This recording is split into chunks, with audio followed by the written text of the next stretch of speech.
16 mètres carrés, eh bien, c'est pas énorme pour un salon salle à manger, mais c'est complètement jouable, notamment lorsqu'on habite dans une grande ville. Eh bien, 16 mètres carrés, c'est en fait déjà pas mal du tout. Alors, je vous propose de voir dans cette vidéo un exemple de salon salle à manger de 16 mètres carrés et vous allez pouvoir voir les astuces que j'ai mis en place pour optimiser l'espace et pour rendre cet espace fonctionnel parce que j'ai oublié de vous dire, mais c'est aussi l'entrée de l'appartement. Avant de vous montrer tout cela, je vous rappelle que vous devriez vous abonner à ma chaîne puisque vous y trouverez 2 vidéos chaque semaine. Le mardi, une vidéo inspiration avec des exemples d'aménagement, de visualisation 3D comme celle-ci. Le jeudi, une vidéo conseil travaux, également publiée sur le podcast travaux de Mira. Allez, maintenant, venez derrière l'écran de mon ordinateur et on va regarder tout cela en détail. N'oubliez pas de me dire qu'est-ce que vous avez particulièrement apprécié dans cette vidéo. Qu'est-ce qui vous a le plus plu dans l'aménagement? Est-ce que c'est le style et les couleurs un petit peu pastel, un petit peu romantique de cet aménagement? Ou est-ce que c'est plutôt le fait d'avoir travaillé en épaisseur avec les banquettes? Ok, donc dans cette vidéo, on va voir ce salon salle à manger de 16 mètres carrés. 16 mètres carrés, oui, mais c'est aussi l'entrée de l'appartement, puisqu'on va entrer dans cet appartement situé en rez-de-chaussée par la cour.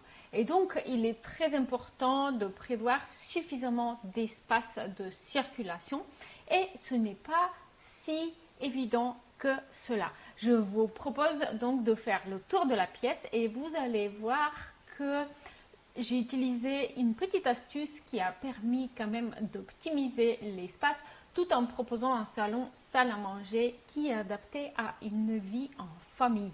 Donc on va d'abord regarder ici, vous avez une vue sur la porte-fenêtre qui donne sur la cour qui est aussi l'entrée de l'appartement.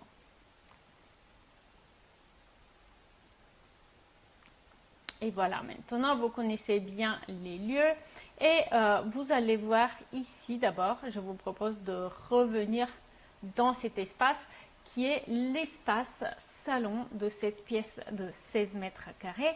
Et vous allez voir que j'ai essayé de garder les murs aussi dégagés que possible. Donc il n'y a pas beaucoup de meubles hauts. Pourquoi? Parce que d'une part, ici, la hauteur sous plafond est légèrement inférieure à la hauteur sous plafond standard. Donc on avait un plafond qui est à 2 mètres 40, il me semble. Et d'autre part, compte tenu de l'espace relativement restreint, eh bien, j'ai voulu essayer de garder le volume aussi libre que possible, mais il fallait quand même prévoir des rangements. Et donc, voilà pourquoi j'ai créé ce buffet évolutif qui suit le mur. Il va venir épouser le mur et il va proposer, j'essaie d'avoir une vue sur le salon. Non, on va revenir dans l'autre sens. Voilà, là je pense que ça va être beaucoup mieux. Voilà. Et donc là vous pouvez voir que on a ce buffet qui vient ici se retourner en banquette. Et donc ça permet différentes choses. Ça permet déjà d'avoir plus de place assise dans le salon pour en faire un lieu de convivialité. Ça permet de glisser quelques petits tabourets aussi sous le meuble télé. Et puis là, on a une banquette. Donc, quand on retourne aussi ces 2 chaises de la salle à manger, eh bien, du coup, on a un espace où on va facilement prendre l'apéro, même si on a jusqu'à 2 familles d'invités. Donc, on a vraiment un espace très, très convivial. Le mur qui est coloré ici, eh bien, je trouve qu'il donne un côté décoratif, un côté très, très sympathique à l'aménagement. Et ce buffet-là, sous la banquette, on va déjà avoir un petit espace de rangement. Et là aussi, on a un petit module de rangement.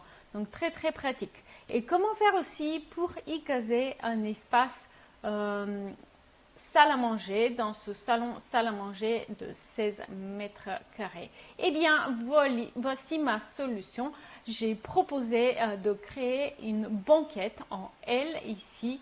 Une banquette qui va avoir 2 avantages principalement. Donc, dans un premier temps, eh bien, on va pouvoir ranger par exemple le linge de table en dessous ou d'autres objets qu'on n'utilise pas vraiment au quotidien. Et d'autre part, en fait, le fait d'avoir une banquette, ça va faire qu'on va pouvoir occasionnellement se serrer. Donc, typiquement, lorsqu'on a des invités, on va pouvoir se serrer et s'asseoir à plusieurs, notamment s'il y a des enfants. Aussi, donc le mur il est protégé par une claustra en bois qui est l'occasion de venir accrocher au-dessus cette petite bibliothèque qui propose un petit peu de rangement supplémentaire. Donc je trouve que le résultat au final est un salle à manger de 16 mètres carrés convivial et sympathique. Dites-moi ce que vous en avez pensé en commentaire. Dites-moi s'il y a des choses que vous adorez ou des choses que vous n'aimez pas du tout. Merci pour ces quelques minutes que vous venez de m'accorder. Si vous voulez voir d'autres exemples, courtes vidéos d'aménagement d'intérieur que j'ai récemment réalisées, n'hésitez pas à profiter de la vidéo interactive que j'ai créée. Vous allez pouvoir cliquer par pièce de la maison pour aller voir des exemples. Le lien pour voir cette vidéo interactive, eh bien, il est dans la description de cette vidéo YouTube. N'hésitez pas à en profiter. Vous allez trouver ça top, j'en suis sûre. Merci pour ces quelques minutes que vous venez de m'accorder. Je vous dis à très vite en ligne. Salut!